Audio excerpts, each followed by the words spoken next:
Buonasera a tutti quanti, scusate per il mio capello un po' sconvinaticcio, sono un po' sudaticcio, ma io in palestra. Allora, sto facendo questo video per un semplice motivo. Io sono il primo che rispetta i social, piace stare sui social perché ho scelto questa vita, quindi essendo un personaggio decidi di stare sotto il riflettore e va bene così. Capisco che oggi i social sono un mezzo di comunicazione importante, però naturalmente si dice a Roma quando c'è voce vo'.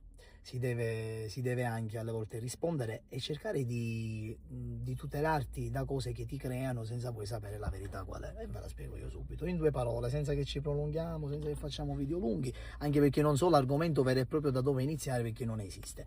Questo video lo mando ad Enzo Bambolina. Ciao Enzo, come stai? Finalmente ci sei riuscito a farti fare un video da me che non te l'avrei mai fatto, tu è da tempo che ci tenti, ci giri, ci fai, però io ti lascio stare perché capisco, ti conosco da anni, avevi un'agenzia spettacolo, non so se ce l'hai ancora, mi hai passato delle date, io te le ho fatte, che per me è lavoro.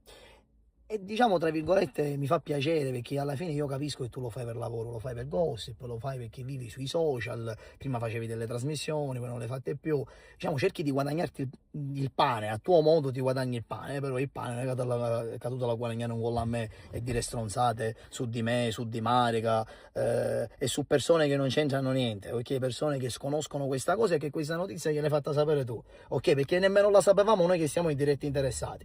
Una cosa, Enzo Bambolini.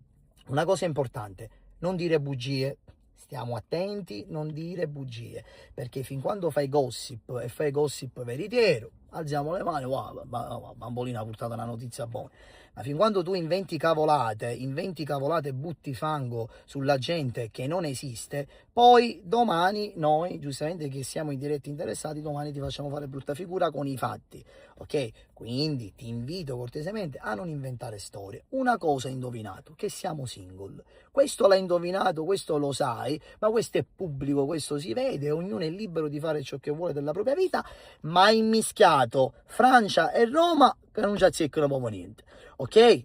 Ok? Quindi una cosa importante, quello che stai dicendo sono tutte bugie. Se ci sto mettendo la faccia vuol dire che ognuno di noi siamo sicuri di quello che diciamo, perché magari domani mi potrebbe controbattere magari l'altra parte e dice no no guarda, invece non c'è questo fatto. Lo sai perché non c'è? Perché non esiste, te lo stai inventando tu, prendendo foto di 6 anni, 7 anni fa, ok, di persone che non c'entrano niente e che sconoscono tutta questa storia, e insieme, uniti tutti insieme, sconosciamo quello che tu stai dicendo. Va bene? Ti mando un grosso bacio, ti mando un grosso saluto e cerca di essere un po' più veritiero e non ti inventare stronzate, perché le stronzate non sono belle. Annaggia Bambolina, però il finale ti voglio pure bene.